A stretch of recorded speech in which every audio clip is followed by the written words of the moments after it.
So in some of my videos, you're going to see um, stories of things that happened to me at Edge Hill University on a psychotherapy degree. And when I was 19, I met my teacher Tara Singh, who taught the Course in Miracles. And when I was 26, I went to see him speak in Los Angeles, and there was a psychic in the room, and she said, without turning her back, she was in her 80s and not very well not in the best physical health, but her mind was very attuned to her psychic powers. And I'm not trying to promote psychicism as an important thing or anything, but she said, this young man behind me, and she hadn't turned around, she said, he's going to be a teacher of the Course in Miracles. And when I came back to Ecuador recently, I was quite physically sick. I'd had long COVID and I'd had other challenges with my health. I'd had it 4 times, and what began to happen was this feeling that it was time to start talking about my inner journey. And one of the things that I find supportive, just so you can see, little doggy there, he's trying to be friends with me, and that will get her away. But one of the things that I began to see was that my inner journey was sparked by this very traumatic experience that I had at the University of Edge Hill.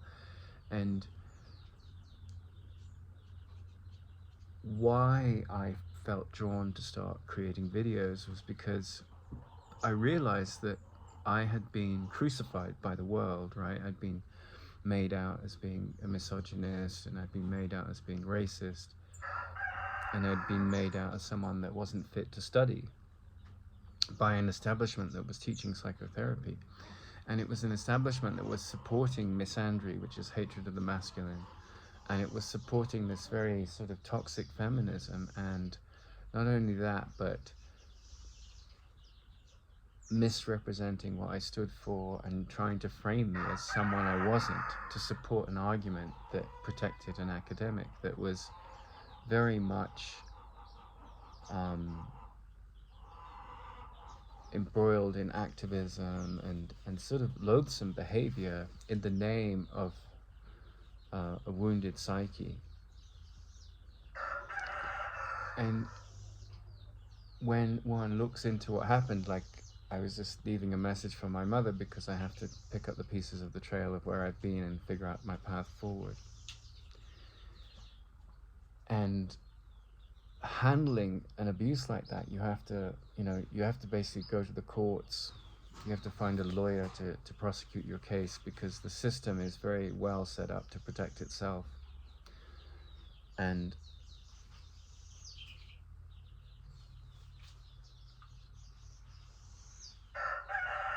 why this is such a valuable story in terms of a forgiveness lesson, and of course in Miracles is all about forgiveness, is because, like, for most human beings, like, the spiritual dimension of life, the marriage to the inner peace within us, is often and usually spawned by great crisis in the story of the ego and the world. And it's sort of a balancing act, because the ego doesn't want you to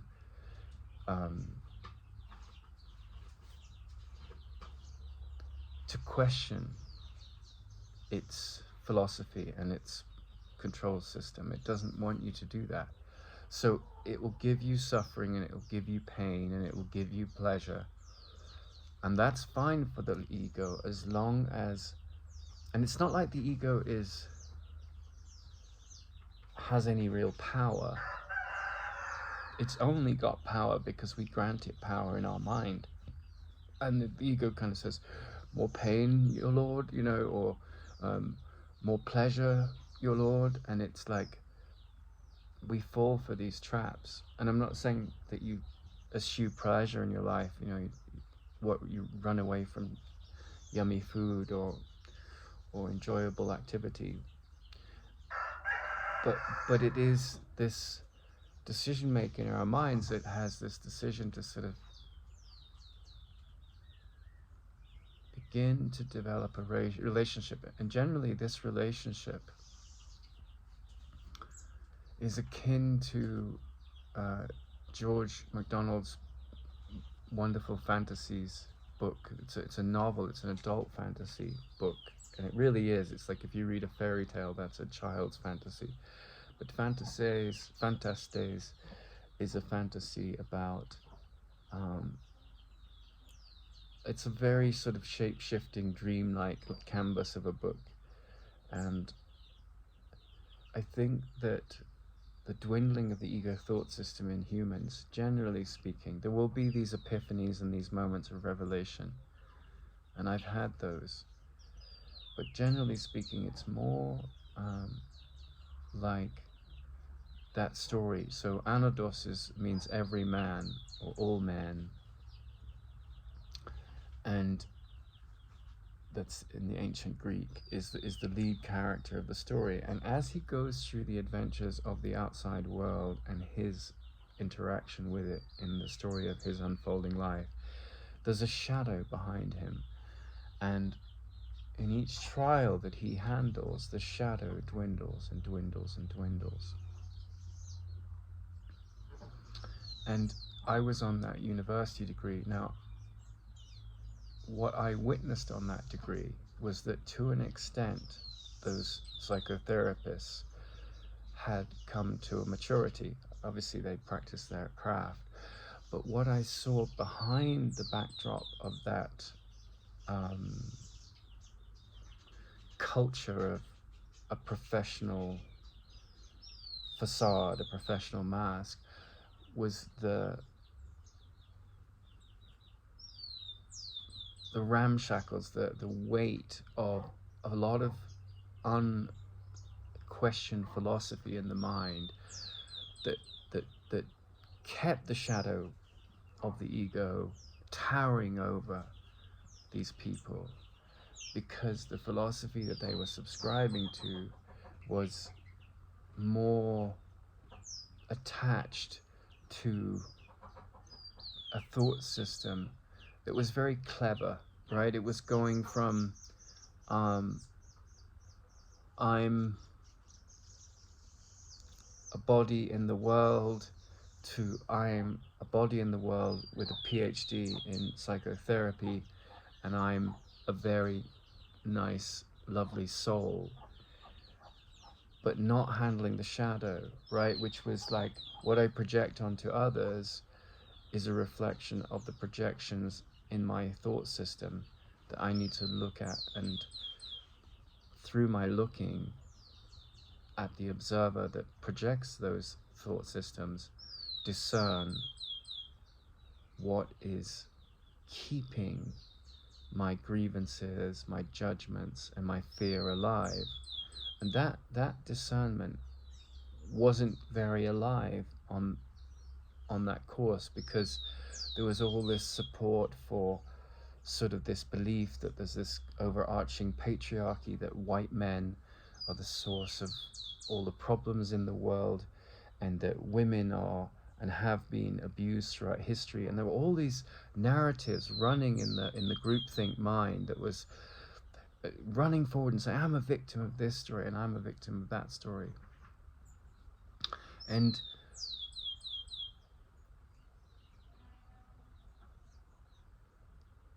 in a sense, the whole experience to me was a very traumatic experience, right? On the one hand, because I was shamed, I had like all this feminine wrath put onto me, and all these, was a young man who threatened me with physical violence, and he was very much caught under what's called in Jungian psychotherapy the mother complex. And so I had to handle all these ego daggers, and it was a pivotal moment for me, because you read the course lessons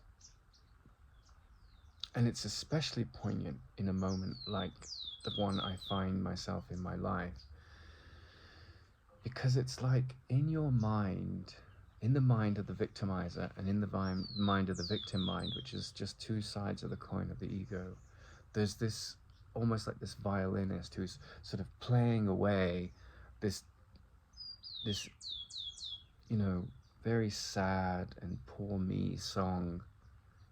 And if you're a very advanced psychotherapist, you hear faintly in the background the noise of that when people tell their victim story or their victimizer story. But behind that, there's this other symphony, this other music, which is not based on attack or defense thoughts. And so what I'm saying is that while you hear the stories of like Nathan talking, saying, I was abused, I was attacked, I was taken out by an ugly system, all of that is relatively true. And you might think, and you wouldn't be necessarily wrong in thinking this, that Nathan his ego is trying to solicit sympathy and empathy and so forth. And at the relative level, that's how the world works. That's how the justice system works. That's how the police work. We try and find out who was, criminally abusive. And what I learned from the experience was the university protected an academic they then fired, and they abused their authority. And so from a legal point of view, they became an accomplice to hate speech and abuse of authority, right? When the course they were teaching was supposed to be about unconditional positive regard, which is, well, that's the key point. Like in the textbooks, it says empathy, right? But in the Course in Miracles view, it's like, well, there's ego empathy, I feel your pain, which is this relative aspect of the story that I'm talking about. And then this enlightened empathy is that I just see your light, right? I don't see the attack and defense thoughts. I don't see, but when it comes to the court system and when it comes to holding these people accountable for what they've done, I'm put in the position where I have to either pay them a lot of money and kowtow to their dictator energy, which is like, thou shalt not question the God of Edge Hill University and its great authority. And I'm like, well, authority can be abused in any system, right? So then in the justice system, you have to get a lawyer and you have to go to the police and you have to do all these things to protect your innocence in the eyes of the law. And you have to handle the fact that they've corrupted the law by their use of it, right? So that's the relativistic point of view. But then you come to the Course in Miracles and it says, forgiveness gives me everything I want, right? And so this is why it's such a useful story, because, I don't think like the saint that lives on the outskirts of the village that's enlightened in India, you're going to feel a shift, and they're rare and always have been the real ones. You're going to feel a shift in your sense by being in the aura of such a mind. But then you have to do this work. So what does it mean that forgiveness gives me everything I want, right? Does it mean that you wave a magic wand and the world outside gets fixed? No, I mean, like, I am very much challenged psychologically by what happened to me and how to handle it. I have to come up with a lot of money to get a lawyer to take the university to court. I have to figure out some kind of path where, I'm talking in practical ways, where the university is held accountable by the police. I tried to tell the story in a public manner, tried to find a journalist, do things like that, because I believe there's something important about the story and about me being let off paying the money and given some compensation for the abuse that happened to me. But this isn't America, it's Britain, and Britain doesn't have this culture of litigious, like this, you saw Johnny Depp was taken to court and he lost in Britain and then he won in America. So it depends on the judge, the culture, there's so many things, and I'm not trying to defend or attack Amber Heard or Johnny Depp, but I'm just saying that system is relatively, useful. Sometimes it awards the people who are abusive, and sometimes it helps the people who are abused. And that is the story of the world, right? That's the doorway. Painful experiences like that is the doorway to the real meaning. And it happens usually in crisis, I think, because you're looking at the world in a certain way, and then you have these crises, and you're brought to the doorway of looking into the meaning behind. Forgiveness offers me everything I want. And at the metaphysical level, that makes sense, and you have to explore it. But at the sort of every level that the body senses are reporting, it doesn't make so much sense at a certain perspective, and later on it starts to evolve into something different, because your peace is the most important thing. But from the story of the metaphysics of the Course in Miracles, it says there was this thought that entered consciousness, and the thought said, either I need to become something, or I need to kill God, right? And every time we see low self-esteem, every time we see lack associated with lack in our bank account, or lack in our love lives, or lack in our longevity in a body, or lack in our health, every time we take what those stories of lack in our senses report and we attach it to the self-concept that we have of ourselves and others, that is a projection of our beliefs, we are looking in the mirror of how forgiveness hasn't been applied, how forgiveness has labeled us in our minds, or the lack of forgiveness has labeled us in our minds a sinner, right? And I don't mean that word in a religious sense, like you have to be a Christian or a Hindu or a Buddhist, or you could be an atheist, and this word sinner, it doesn't change its ultimate meaning here. It doesn't mean that you've sinned in the eyes of God. It doesn't mean that. And it doesn't mean guilt in the sense of like the Christian and the Catholic faith. What it means is like misperception. So you have fallen into a trap, into a trough, like a toad in a bucket. You've actually jumped in yourself, and in that bucket you've said, the duality of the world is real, the senses report it, and the innocence, the lost innocence in myself, I'm putting out as a blemish in my eye onto others. And so forgiveness heals you of being trapped in that goo, where you're stuck in suffering, in an entity that keeps repeating this thought that I've killed God, right? Or I've done a bad thing, or I'm not worthy. And it may be that it's reflected in this hatred for people outside, and you think of yourself as fully innocent, right? You think this person's bad, you think he deserves to be, abused. And in the case with the university, yeah, like they've charged me a lot of money for something that wasn't, to basically bring me up to a cross and put me on the cross and crucify me, right? And you can say, well, how could that possibly be a spiritually empowering experience? Like, well, it's spiritually empowering because I didn't, what happened to me wasn't justified. There's no way in, if there was people watching on a camera what happened to me, they'd be like, well, this guy's innocent. You just made him out as a monster to support a narrative of like this kind of, toxic woke politics, which you've used as a narrative to support your poor me mentality, or your, toxic feminist activism. And I'm not against feminism. I mean, like, whatever supports loving thoughts and evolution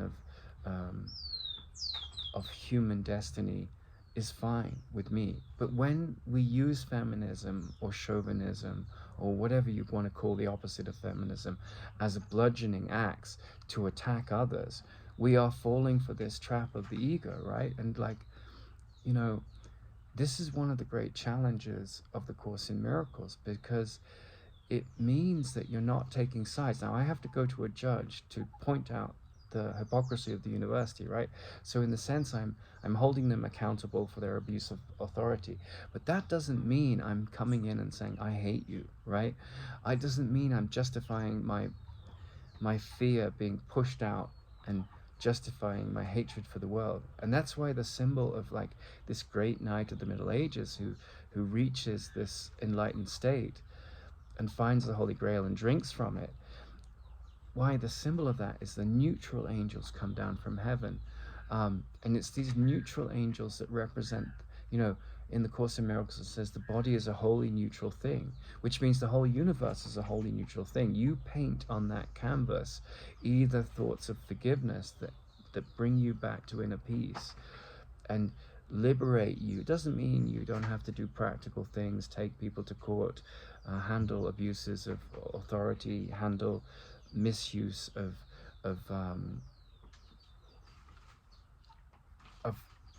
you know, activity in the world, unconscionable acts. I mean, that's something you have to handle. And one of the great trials of my experience is like, I don't like conflict. I don't want to be in conflicted areas. I'm not afraid of standing up for truth, right? And that often brings conflict. But what I start to realize, this metaphor of the neutral angels, is that whatever's going on outside in the world, your job as a student of the Course in Miracles, or your job as someone that's trying to get the reason why they're here and how to be free of suffering, is to not take sides in your head. And it's to be with forgiveness, because while we think what the body's eyes is dictating is the truth of what's going on, at a relative level that's true, but it's really like a shadow puppet show where, you know, the universe is providing you an option in every moment to see beyond the illusions of the ego. And I think a lot of psychotherapy, and the Course in Miracles pamphlet says that, is very much entrenched in the thought system of the ego. You know, I will give certain people empathy and sympathy, and it will be unenlightened empathy and unenlightened sympathy, and I will drown in the waters of my victim mind supporting victimizing thoughts, and I will drown in the waters of my victimizer thoughts supporting this paradigm of, you know, I'm justified in attacking, I'm justified in defending. And so there's this fine line between listening to what's the right thing to do and then this crisis of, how do I see others as innocent, even though they're attacking me and nailing to me to a cross and making me out as things I'm not. And so that's where, you know, the most difficult things in your life, from the perspective of like the Course in Miracles teachings, if there's an opening, right, if there's a beginning of like, and that's why I think that, you know, I was talking yesterday, I did this video about bliss ninnies, you know, like people that say, you know, God is with us all the time, God speaks to me all through in my mind all through the day, and that's the teachings of the Course. It's you know, it's there. And there's a proselytizing, and they're sitting and they're very peaceful and they're smiling and so forth. And I'm not judging those people, you know, they're doing what they can. But my general sense is that I'm not talking about yoga here, which I've studied for a long time. I'm not talking about other systems of philosophy and religion and psychotherapy. I'm just saying that this, to unleash the power of the teachings of the Course in Miracles, probably you're going to be in great crisis. Probably you're going to be, to really unleash it, not to do it casually and superficially, but you're going to be facing probably some really challenging dilemmas in the world. And there's this inner composure that's very quietly using the teachings of the Course in Miracles to say, hey, I'm here too. And there's the fog of the mind that's like a cloud going over, and it's taking away your peace and finding any excuse to do so. And it does that by making oneself feel less than, or putting that less than thought onto others. And that whole cloud of amorphous movement of the sinner mentality that we believe at our root we are, because we keep projecting it out into the stories of how we see the world, that cloud it's like, you know, those Etch-a-Sketches we had decades ago. Like, it was very simple before like computers and stuff, but it was just, you would draw this thing on a screen, and a line would come, and then you put your finger over it and it would all disappear. Or you had this thing at the back where you would just erase it.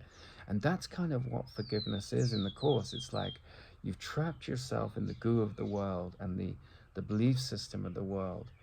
And, you know, to save yourself from that, you have to pull the visor of forgiveness in your internal perception across. Now, that doesn't mean you stand around and let people abuse you, right? That's the real challenge. But it doesn't mean you return the hate, right? Because that's what you're getting. You're getting this hatred. And when you stand there like Parsifal in the Holy Grail of your mind, with the neutral angels, and you're drinking from the cup of life, and you're saying, I will not return hate with hate, but I will not allow untruth to rule my mind, right? And so that's the level of cause, but the level of effect, you've got to sort of navigate this wounded animal that you feel yourself to be and that you see in others, and rise up and rise up and rise up and become more the bigger man, you know, turn the other cheek, turn the other cheek, turn the other cheek. Now that means that I will have to take the university somehow to court, right? That's just like, why would I, you know, by giving up to bullies, there's no wisdom in that. But at the same level, you know, that's at the level of form. You do what you can. But the same level, the Course in Miracles, you know, it's a journey to inner peace, right? It's a journey not to inner peace, but a journey of the removal of the blocks to inner peace, because the inner peace is there, but the ego is like, has its trumpet and it's blowing its story, and it's making you fall for a trap that is blinding you. And it's done it for a long time, and it's very good at it, and it's like you're waking up from this sleep. And that's why, you know, like anything from a fighter jet to, you know, can be used in humanitarian ways, to psychotherapy that can be used to prolong the battleground of the world, you know, she's good, he's bad. Anything, money, anything in the world of form can be given over to the wisdom of the Holy Spirit and in you. Like, and we inspire, right? So when that becomes a holy process, we're letting go the attack thoughts when we breathe. And that's the spirit of a deeper wisdom that transcends the pairs of opposites, that aligns with the angles, the angels of the neutral perspective, that doesn't subscribe to the battleground mythology of the ego in our projected story. That is where this big process of letting go starts to happen. And the miracles, it's not so much in the world of effects that might show up now and again, and more increasingly. And then you do have a movement out of the bliss ninny phase, where we're all like, we found Jesus and all of this, you know, or God has arrived in my life. You know, you can be an atheist and study the Course in Miracles, and you can just replace God with life, and you can replace Holy Spirit with intelligence, right? Internal intelligence. In fact, I think one of the big challenges of those words that Helen Schucman used when she, you know, they was written to her, is that we associate so many, you know, this, like, God is just an authority figure, and authority figures can be abused by the ego, right? But they had to use a language that clarified the difference between the thought system of nature and the world, which is eat or be eaten, attack or defend, and the world that transcends the thought system that created this world, right? And so to move, so that's why the Course in Miracles is so powerful. You can be in prison, you can be a billionaire with lots of money, but feeling that it's all futile and you're going to die. And it's like you're moving out of this system of fear to this system of seeing the world as a cry for love, or an extension of love. And it becomes like harmonizing in that sense, even though the world goes on being embroiled in its lies and its illusions. And it's not your job to wake up the world, but it is your job to wake yourself up. And so, you know, I've taken to the practice of teaching the Course and going back to my passion for this stuff, because it's like when someone kicks you in the balls and you're totally disabled, how do you take that broken egg of a story and make an omelet? And so that was like, I was like, okay, so I could see myself a victim of this story, or I could use it as fuel for other people going through similar crises to say, hey, there's another way of seeing what you're going through. And the world can be very cruel, but your job is not to peg your story in your mind to the things you have to solve in the world, but to the inner peace, that how you come to solve those problems and how you come to live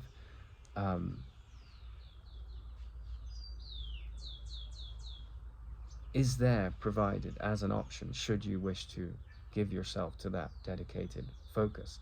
And the Course says, above all else, I want to see differently. Above all else, right? So you can say, I'm sick. I hate this person. I've been abused. These people have victimized me. And there's all of those things can be relatively true, right? In the story of what's happened in the world and what's happening, right?